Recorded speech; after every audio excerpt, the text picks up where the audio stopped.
Eu sou apaixonada pelo jornalismo, sou uma defensora do jornalismo. Você quer me ver irritadíssima, é ver uma pessoa de biquíni com um microfone na mão. Eu acho isso um ultraje. Eu tenho vergonha de coisas assim, de pessoas que não honram o microfone. Meu nome é Michele Gianella, eu sou apresentadora, jornalista. Quando eu estava no colegial eu tinha um pouco de dúvida se fazia jornalismo ou turismo. Eu pensei até em fazer hotelaria, pensei em direito, que depois eu fiz. Mas como eu gosto muito de falar, de escrever, de notícias, eu optei pelo jornalismo e não me arrependo. É claro que é uma profissão bastante cansativa. Desde que eu comecei a trabalhar, eu tinha 17 anos quando eu comecei a trabalhar, eu nunca mais tive feriado, nunca mais tive Réveillon, eu não pude viajar em carnaval. Então assim, eu acabei optando por uma área que não tem essas facilidades, né? Porque a notícia não para, né? Então a gente tem que estar sempre ligada no que está acontecendo. Às vezes morre alguém, você tem que ir pro trabalho, te ligam para você fazer alguma coisa de casa. Quando eu comecei, não tinha internet do jeito que é hoje. Então a gente tinha que fazer muita pesquisa, tinha que ir buscar muita coisa em acervo. Havia um rigor maior com a notícia também. Hoje, porque tudo é muito rápido, tudo é muito fast, tudo é muito... eu tenho que dar primeiro essa notícia, eu tenho que fazer isso, tem Instagram, tem Facebook, tem Twitter.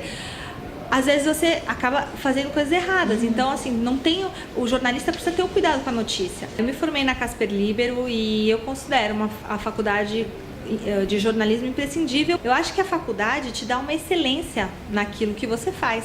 Então assim, mas puxa, não pode um advogado escrever sobre um tema ligado a direito? Sim, ele pode escrever para um jornal, mas um advogado não vai apurar uma notícia como um jornalista apura, né? Então, a faculdade ela tem que te dar todo aquele escopo, todo o embasamento, todo o seu conhecimento para você formar as bases para você ser um bom profissional. Eu comecei no programa estagiária do programa Gazeta Meio-Dia, que era um programa apresentado pela jornalista Maria Lídia Flandoli, de política e tal. E fazer a rádio escuta, que é uma coisa que deve existir hoje, nem sei mais se existe. Você fica ouvindo o rádio o dia inteiro e anotando notícias e passando para a pauta. Depois trabalhei no jornal A Gazeta Esportiva, que era um jornal impresso, que hoje é um site.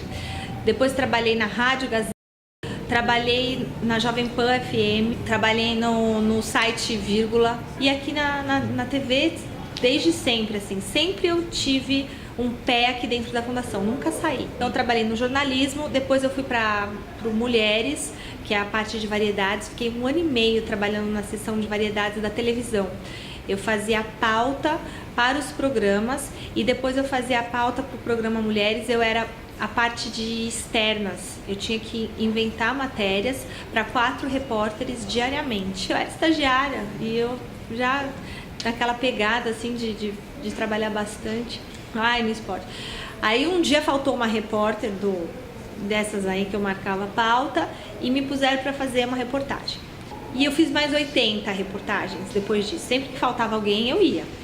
E eu fiquei sabendo que a apresentadora ia sair de férias e eu fiz um teste. Fiz o teste, passei no teste. Aí eu cobri primeiras férias dela 3 semanas. Aí super crua tal, né? No final do ano, quando eu já tinha feito todas essas reportagens para Mulheres, a superintendência me chamou para assumir o lugar dela, que ia para o jornalismo. E no primeiro momento eu fiquei muito assustada, porque esporte não era minha área. Minha área era variedades, entretenimento, cultura, lazer. E aí eu comecei no dia 29 de dezembro de 2000, já perdi esse Réveillon de 2000. E aí comecei no esporte. No começo foi muito difícil para mim, porque eu trabalhava com mulheres, e eu gostava muito do que eu fazia, eu gostava muito de fazer reportagem. E aí eu passei a ser apresentadora de um programa de esportes masculino e o ambiente é muito diferente. Eu não entendia nada de futebol. Aí foi difícil pra mim, porque eu tive que estudar muito. Pegava uns cadernos e ia fazendo colagem, pegava jornal e colava, recortava os times, os técnicos, os campeonatos, Copa do Brasil, Campeonato Paulista, Campeonato Brasileiro, o técnico sai daqui, vai pra lá e vem o jogador tal, janela de transferência. Fui tentar entender esse universo. Eu sou jornalista, eu tenho que ter capacidade de falar sobre tudo, né? Eu pensava isso.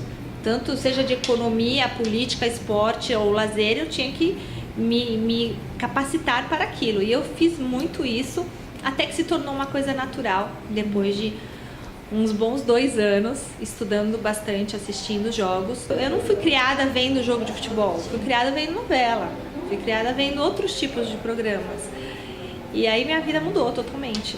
Mas graças a Deus já ficou algo muito natural para mim, né? Então eu assisto a partida, consigo ter uma boa leitura do jogo, da estratégia da equipe, olho, bato o olho, leio a notícia, já sei os resultados. Quando eu estava começando, teve bastante preconceito, inclusive de colegas de trabalho que não achavam que eu seria capaz, né, de fazer o meu trabalho. Então assim, claro, no começo acho que eu fui colocada para trabalhar porque tinha um biotipo, né, que interessava para aquele tipo de programa, um perfil, né, mulher, loira, bonitinha e tal. Mas eu acho que quem não tem competência não se estabelece. Então, se eu não tivesse estudado, eu não conseguiria estar tanto tempo fazendo isso, né? Ninguém consegue enganar tanto tempo. E também tive preconceito também de jogadores de futebol, no sentido primeiro de sofrer muita cantada, né? Nossa, quando eu comecei no Mesa Redonda foi punk o negócio. Você se impõe falando não, né? É o assédio, né? Então fui muito assediada. Hoje não, hoje ninguém vai chegar perto, porque já conhece, já sabe, não, né? Mas no começo sempre vinha, me dá seu telefone, vamos sair, não sei o que lá. Eu falei assim, não, eu estou trabalhando aqui. E aí você como jornalista, você quer o quê? Você quer ter aquela fonte, você quer ter o telefone daquele jogador que nem o seu colega tem, né? Eu tinha os meus companheiros de trabalho, não tinha o telefone pessoal do atleta, tinha do assessor. E eu acabei tendo telefone de vários atletas. Me dá seu telefone. Me dava o telefone, eu não dava o meu, eu falava, deixa que eu te ligo. Aí não ligava, mas ficava com a agenda boa, agenda cheia, e passava para os meus colegas. Então, assim, eu acho que tem que ter muita postura, tem que ter muito comprometimento com o seu trabalho, com a sua notícia. Porque se você meio que se deslumbra, e às vezes acontece isso com algumas mulheres, fala, puxa, eu vou ter esse contato, eu vou ter livre acesso, eu vou saber das notícias antes. Nossa, você entra por um caminho que você depois fica desrespeitada no meio. E se você sai com é como se você tivesse saído com um time, porque eles são todos amigos. Sim, nossa, eu sempre tive muito cuidado com isso. Hoje eu tenho as minhas fontes, tenho os meus amigos do meio da bola, treinadores, jogadores de futebol, e sou super feliz porque eu conquistei isso com o meu trabalho, sabe? E, nossa, isso não tem preço. Eu nunca tive assim de falar, ela teve sorte. Porque eu tive que estudar, eu tive que ralar muito, eu tive que trabalhar muito pra chegar onde eu cheguei. Então, mas ela é bonita, então isso abre portas, mas assim, a cobrança em cima também é muito grande. Então até você conseguir ser levada a sério leva um tempo, né? Eu tenho uma felicidade, eu fui cobrir a seleção brasileira na Copa do Mundo lá em Teresópolis, quando teve a Copa do Mundo aqui. E são escolhidos só 3 jornalistas para fazer perguntas, alguns jornalistas, 3 não, né? Porque tem uma sala imensa com jornalistas do mundo inteiro cobrindo a seleção e alguns são escolhidos para fazer perguntas para a seleção. E eu fiquei lá uma semana cobrindo a seleção. E todos os dias eu era escolhida para fazer pergunta para a seleção. Por quê? Porque você é bonitinha? Não, né? Porque o assessor não vai fazer isso. Mas porque minhas perguntas eram pertinentes, porque eu tive um bom relacionamento ali com o assessor, com a equipe. Outras pessoas não tinham essa possibilidade, né, de fazer isso. Por quê? Porque não é levado a sério. Você vai lá, o cara já sabe o que a pessoa está atrás. Então a mulher não pode ser vulgar a esse ponto. Com força de vontade, determinação, trabalho e muito estudo, a gente pode chegar nos lugares mais altos, a gente pode conquistar coisas que a gente nunca sonhou na vida.